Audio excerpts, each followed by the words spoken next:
that the Holy Prophet Muhammad sallallahu alaihi wasallam was mentioned by name in the Bible. I have read the Bible through many times.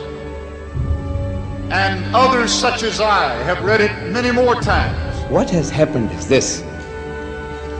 The Old Testament, according to Christian authorities, was preserved in the Hebrew language. In the Old Testament, in the Song of Solomon, chapter 5, verse 16, in the Hebrew language, it reads, Hikko mamittakim vi kullo Muhammadim zahdudi vi zahra'i bainat Jerusalem. Song of Solomon, chapter 5, verse 16. The word Muhammadim is Muhammad, I am im. Im is a plural of respect in Hebrew. You see the first verse of the Bible, book of Genesis, chapter 1, verse 1. It says, in the beginning, God created the heavens and the earth. The word God in Hebrew there is Elohim. In Hebrew, El stands for God, Elah stands for God, Elohim is a plural form to say with awe, respect and reverence, plural of respect.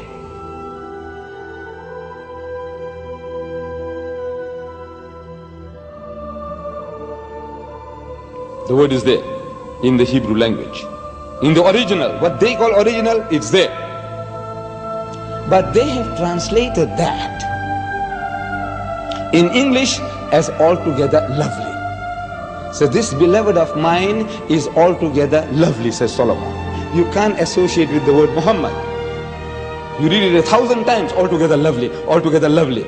Or let's say in another language, the praised one, the praised one. Muhammad means the praised one. But he said the praised one, the praised one. You can't think that he's talking about Muhammad, though Muhammad means the praised one.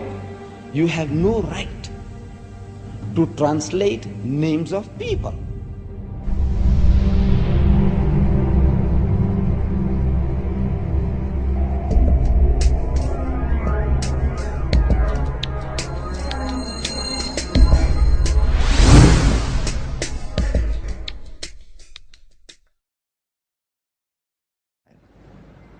إذ قالت الملائكة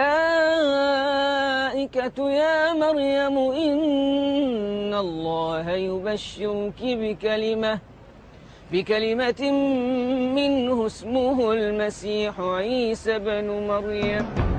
The story of Jesus' birth is narrated in vivid detail in the Quran. As in the Bible, an angel tells Mary she is pregnant despite being a virgin.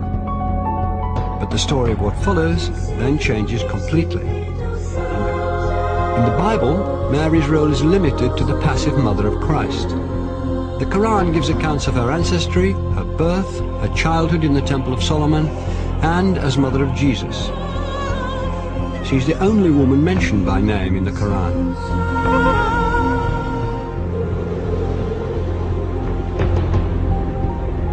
The ability to talk as a newborn child is one of many miracles not recorded in the biblical account of Christ's life. We have more sayings in the Islamic tradition about Jesus than you'll find in the Gospels themselves. So there is a possibility that other things did happen. There were many Gospels around that didn't all make it into the New Testament. And the Church tried to limit the number of Gospels. In the Christian narrative, the most central and fundamental point of Christianity is the death and resurrection of Jesus Christ. Well, Islam basically denies that. وقولهم إنا قتلنا المسيح عيسى بن مريم رسول الله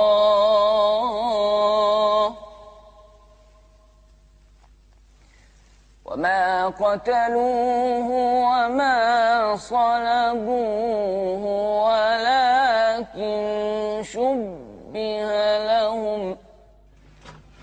To find the story of Christ's crucifixion and resurrection being changed is too much for some Christians. J. Smith is an evangelical Christian who spent 25 years studying Islam. He's dedicated to disproving the Quran's version of Jesus' last day on earth. If Jesus were to come down to Speaker's Corner, I would imagine he'd get up on the ladder like I'm going to get up on the ladder. And what he would say to Muslims specifically is, they would probably confront them with what they've done to him. What their scriptures have done to him, not them personally, what their scriptures have done to him by taking away his divinity, by also suggesting that the greatest act of history, the most sacrificial act that anybody has done, to die for mankind, God himself to die for that which he has created, has completely been eradicated, has completely been thrown out of their scriptures. The essence of Islam is submission to the absolute, to the divine. And that's where salvation lies, in submission to the divine, or at least a recognition of the divine. In Christianity, salvation lies through the acceptance of the blood of the Lamb. That is a completely different narrative than the Quran is giving. Who's right? Well, the Quran says, you make your choice here, and I'm going to let you know in the next world. In the Quran it says that on the Day of Judgment, God will actually ask Jesus Christ, did you tell the people that you were God? And Jesus says, you know what I said, you see everything I say and do. I would never say that. Glory to you, transcendent are you. I would never say that. I have no right to say that. Why aren't you Muslim? Why aren't I? I'm a Jew. You're a Jew? Oh, I was previously Christian. For Christians to believe that Jesus was God in human form is absolutely fundamental, because it means that God understands us. God isn't some distant deity living in the glory of heaven. He can understand what it's like to be in pain, to be betrayed, to be hurt, to be bruised, to be bullied. God understands our situation. If Jesus was God, then who was supporting the world while he was supposed to be dead? Or if he was God, then who was he praying to? 3 books. What doesn't work is that God has family. I can't believe that Mary can give birth to God. For God to be God, he has to be the creator and not become part of creation. Officials act that anybody has done to die for mankind, God himself to die for that which he has created, has completely been eradicated. But God is not bound in the frame of reference. He's the creator of time. Time is a creation of God. Matter is a creation of God. These are transient entities. Transient entities cannot come into existence by themselves. So when we talk about frame of reference, we must clearly understand that every time we ask questions about God in time, knowing the future, we have to be very careful in how we're defining this terminology. For God's knowledge of the future, of my future, is absolute in his domain. He knows everything, but he's not bound in the time where he is experimenting himself, for he's not bound in space, time, or matter. Those are created entities which he has put into it.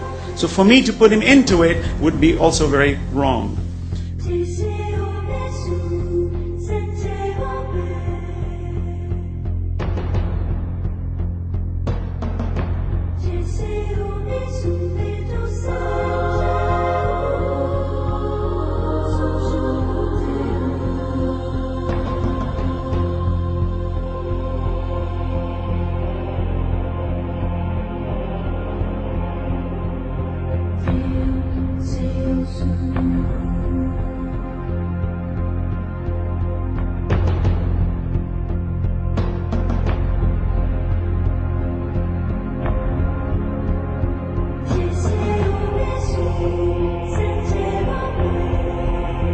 Prophet Adam was created from no female and no male. Eve was created from one male and no female. Jesus was created from one female and no male.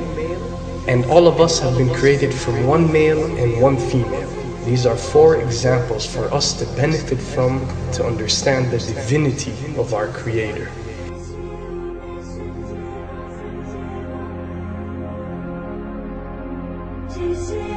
Then there is no difference that cannot be overcome between Christianity and Islam.